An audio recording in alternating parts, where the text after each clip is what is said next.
సందర్భంగా ఇక్కడికి విచ్చేసిన మనందరి beloved Prime Minister, most respected Prime Minister in the world,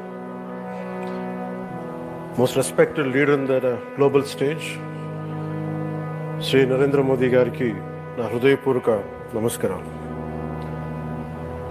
అలాగే తన అపారమైన అనుభవంతో రాష్ట్రాన్ని సమర్థవంతంగా నడిపిస్తున్న నాయకులు గౌరవ ముఖ్యమంత్రి శ్రీ చంద్రబాబు నాయుడు గారికి, భారతరత్న శ్రీ సచిన్ టెండూల్కర్ గారికి, శ్రీమతి ఐశ్వర్య రాయ్ బచ్చన్ గారికి, సోదరులు నారా లోకేష్ గారికి, వేదిక పైన ఆసీనులైన ప్రతి ఒక్కరికి, మంత్రివర్గానికి, బాబా గారు మహాసమాధి అయిన తర్వాత దాన్ని సమర్థవంతంగా నడిపిస్తున్న శ్రీ రత్నాకర్ గారికి, ప్రతి ఒక్కరికి పేరు పేరున నా హృదయపూర్వక నమస్కారం.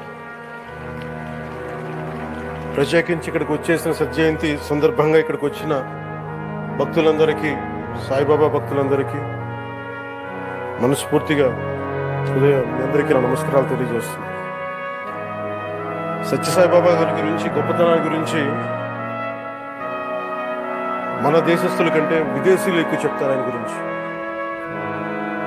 కొన్ని సందర్భాలు ఇప్పుడు సింగపూర్ వెళ్ళినప్పుడు ఒక 30 సంవత్సరాల క్రితం చైనీస్ ఇళ్లలో చూసాం సత్యసాయిబాబా గారి ఫోటోగ్రాఫ్.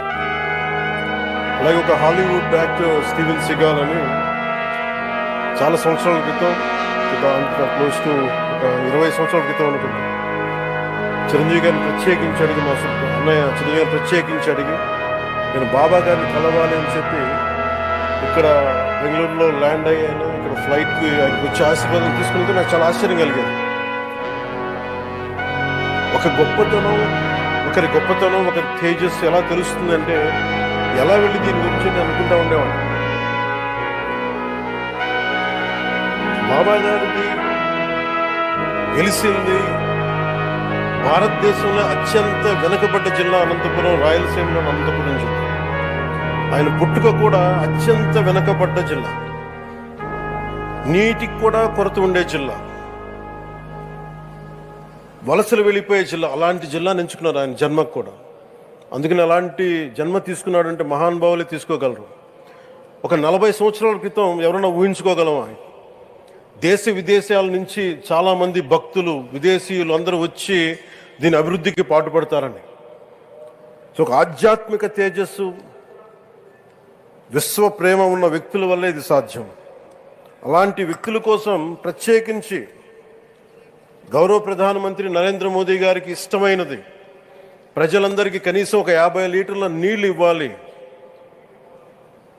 అది రక్షిత మంచినీరు ఇవ్వాలి. అలాంటి పథకం, ఒక 50 లీటర్ల నీళ్లు కనీసం ఇవ్వాలి అనేది ఒక వ్యక్తికి ఆ సంకల్పం నరేంద్ర మోదీ గారు దీన్ని